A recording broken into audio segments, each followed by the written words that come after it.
Steve Draver está sentado en una decadente y sucia habitación dentro del estudio de una productora de cine X. Está reflexionando sobre si va a tener el valor de hacer eso con lo que ha fantaseado durante mucho tiempo. Sus pensamientos quedan interrumpidos por un compañero de trabajo que le dice que no se puede quedar más en ese sitio, que tiene que abandonar el recinto. Sus sueños de convertirse en una estrella del cine para adultos se estaban esfumando. Tomó una espada samurái de atrezo que utilizaban para los momentos previos a las escenas de cama, se dio la vuelta y arremetió salvajemente contra el trabajador que hacía las veces de mensajero. Esto que acabáis de escuchar son los momentos previos a una carnicería por Los Ángeles que conmocionó la industria del cine X. Hoy os voy a hablar sobre un caso real que tuvo lugar en Los Ángeles en el año 2010. Además, lo que ocurrió está muy bien documentado en una película titulada Mob, que se dedicó a buscar la explicación de por qué Steve Draver pasó a conocerse como el samurái asesino del pornazo. Lo bueno de esta cinta es que nos permite acercarnos a un mundo tan desconocido como el que se encuentra detrás del mundo X. Normalmente, en este tipo de cine, todo lo que ocurre fuera de cámaras se queda en el rodaje. No hay un making of de Blancanieves y los 7 enanitos superdotados, pues imaginaros lo poco documentado que está la serie B o la serie Z de esta industria. Esa gente se dedica a grabar para marginales, para peña que tiene filias raras del tipo disfrutar de una buena patada en las bolas o lo que se os ocurra. Ya sabéis, hay gente para todo. Esos artesanos de la imagen, esos transgresores del cine son tal vez el sector más excluido de entre los marginados, pues la película Mob nos permite sumergirnos en ese submundo y ver cómo es todo tanto dentro como fuera de la grabación. Ay, puede que os haya llamado la atención esa palabra, mob. Dentro de la jerga de la industria X se utiliza para llamar a los actores de segunda o de tercera categoría. Esos que no valen mucho, ya sea por el físico o porque no saben actuar.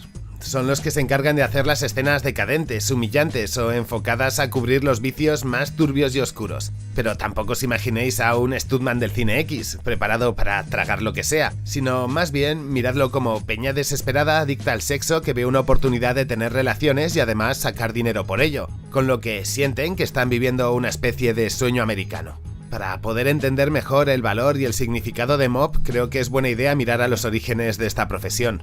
Corría el año 1995, es una época en la que la industria del cine X se aplicaba la filosofía de en busca de la siguiente gran cosa. El mercado estaba saturado por culpa de todas las productoras que surgieron al calor del VHS y la única forma que habían encontrado para distinguirse en condiciones era el ir haciendo cosas más salvajes. Primero la triple penetración, después la cuádruple, luego la quíntuple, y así. Bueno, pues en ese contexto un tipo llamado John T. Bond tiene una idea brillante, el mega gangbang extremo, protagonizado por su actriz estrella, una chica de 22 años nacida en Singapur que se dio a conocer en el mundillo como Annabelle Chong. El objetivo que se propusieron era bastante épico, acostarse con 300 tipos en un único día, más en concreto en 10 horas, duplicando el récord establecido por una trabajadora en Ámsterdam. Imagino que escucharlo cuanto menos os da curiosidad, pues eso es lo que buscaba esta gesta. El título de esta obra es The World's Biggest Gangbang, y para llevarla a cabo se encontraron con un gran hándicap, los actores. Cómo conseguir 300 profesionales y meterlos en la misma habitación para el rodaje, lo que lleva a la siguiente pregunta, ¿cómo hacer para pagar a ese regimiento? Así que T-Bone decidió poner anuncios en revistas especializadas donde pedía hombres capaces de llevar a cabo esa hazaña. Finalmente consiguió 70 aspirantes que estuvieron dándolo todo hasta lograr 251 actos. Conclusión. La cinta fue un éxito y toda esta historia de ver a una pequeña asiática llevar a cabo ese esfuerzo se volvió de culto, al punto de que en Sundance en 1999 estrenaron un documental con toda esta historia. En fin, que se vendieron un montón de cintas, y eso llamó la atención del resto de productoras que también querían su gangbang extremo. Fue la época del récord mundial de... y añadir aquí la chorrada que se os ocurra. Es así como el mundo X empezó a buscar actores no profesionales, ni que estuviesen bien dotados, ni nada de nada. Los seleccionaban a granel para escenas colectivas. Tampoco se rompían la cabeza con el proceso de selección. Y así acababa de nacer un nuevo puesto laboral. Uno para el que no se requiere talento, sino voluntad. Mob significa literalmente abatido, depresivo. Creo que sería como llamarles tristes. Es decir, el mob cubre unas necesidades de la industria bastante oscuras. Es un puesto de trabajo denigrante y turbio que tampoco está nada bien pagado. Máximo 50 o 75 dólares por sesión, cuando no es que simplemente te dan un bocadillo y listo. Es un trabajo infravalorado y sin nada de reconocimiento. Son los marginados en una industria que de por sí ya está excluida. Así que eso básicamente es un mob, y de lo que os acabo de hablar es el cuento de cómo surgen. Dejando de lado estas anecdotillas y centrándonos en el suceso de la crónica negra yankee, pues lo que tenemos por delante es todo un temazo. Steve Draver nunca se comportó de una manera normal. En el colegio fue un chico solitario y con problemas. Cuando iba a la universidad fue acusado de amenazar a un profesor adjunto que le había suspendido en matemáticas con que si no le aprobaba le iba a pegar un tiro, mostrándole el arma. De hecho, en la película se ve una pequeña escena donde se recoge este acontecimiento. El mejor amigo de Steve googlea su nombre y ¡boom!, ahí está la noticia. Por culpa de eso fue detenido y condenado a 18 meses de arresto domiciliario. Durante esa época se volvió más solitario y esquivo, se encerró en su habitación durante meses sin apenas salir para tener contacto con más gente. Comenzó a consumir contenido para adultos de manera compulsiva, gastándose casi $20.000 en las tarjetas de sus padres. Cuando leí sobre esta noticia me acordé del comando Antifab, que justo advierte de este tipo de peligros. Si queréis mi opinión, creo que la industria X simplemente fue la obsesión de una mente que ya estaba rota. Steve, sin saberlo, estaba empezando a incubar un sueño, convertirse en el próximo Jordi el niño polla y ser una estrella. Por eso viaja a Los Ángeles para hacer audiciones y que algún productor descubra su talento. Después de 4 años no había logrado nada más que trabajos como mope. Así conoció a otro tipo que también estaba fracasando, un chino que había tomado el nombre artístico de Tom Dong. Los dos hicieron buenas migas, de hecho siempre se les veía juntos, al punto de ser conocidos como el Chris Tucker y el Jackie Chan del mundillo. Yo no sé si esto es bueno.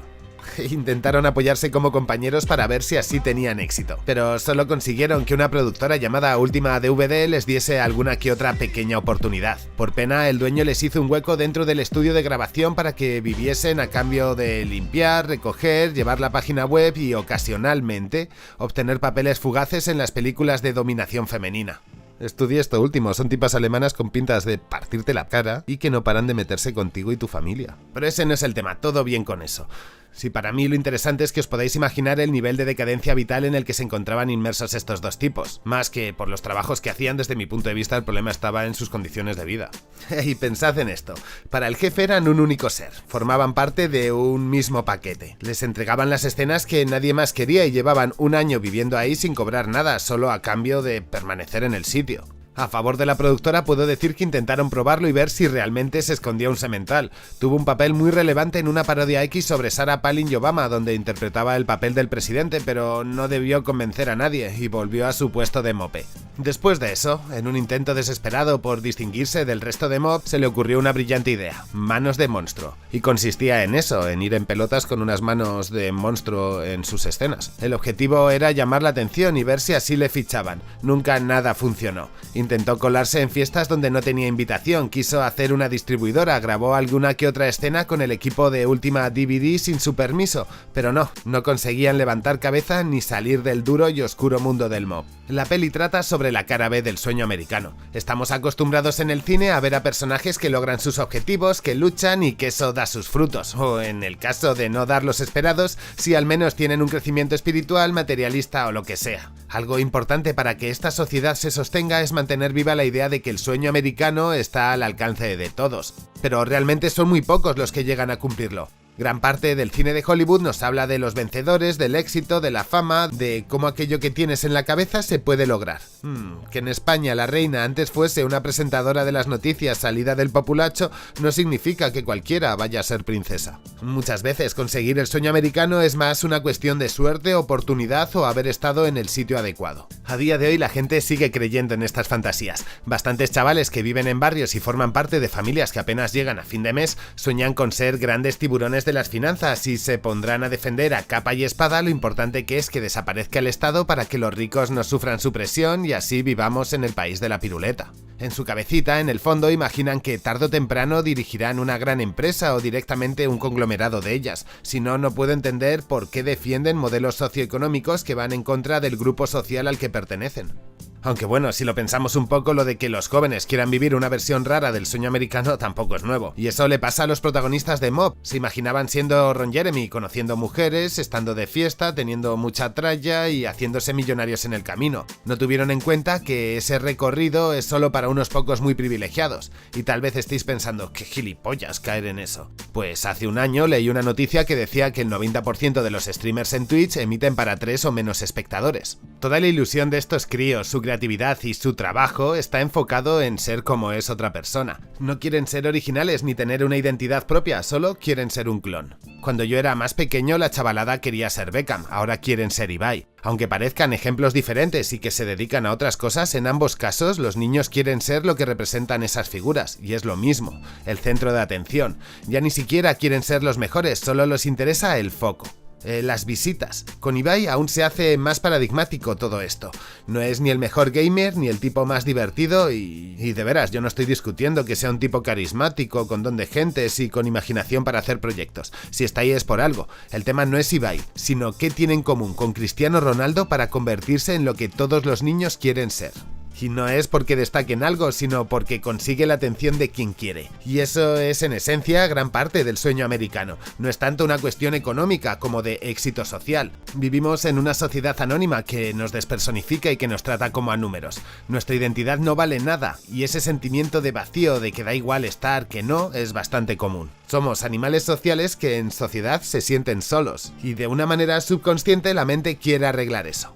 Creo que es más una cuestión de prestigio que de dinero, porque muy pocos quieren ser Amancio Ortega, que es el dueño de Zara, Bezos o Bill Gates, y muchos quieren ser Neymar, Ibai, el Chocas o Messi, cuando estos últimos ganan muchísimo menos dinero que esos magnates. Por lo tanto, no es solo una cuestión de pasta.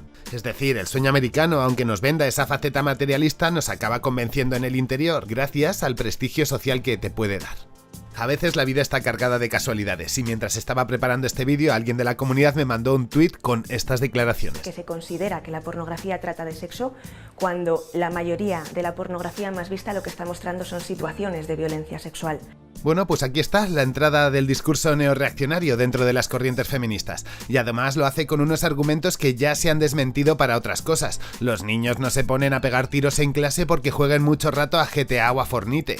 Por otro lado, la simplificación que hace de una industria tan compleja y que desarrolla tantos discursos y mensajes, no sé si es algo de ingenuidad o de pura maldad. Hay cientos de géneros, no sé cómo ha podido ser tan reduccionista. Y aún tendría más cosas de las que hablar. Acabamos de repasar cómo se trata al hombre dentro de esta industria. Son básicamente taladros percutores con patas. Si ojeamos el panorama laboral dentro de la industria X heterosexual, son las actrices las que tienen mayor estatus, más prestigio y un sueldo más alto. Sí, pero hay violencia en las escenas. Sí, en las de Chuck Norris también, y en las de Van Damme, porque es cine de acción, se trata de ficción. Es como si yo me pusiese a quejarme de la brutalidad policial por culpa de películas como Harry el Sucio.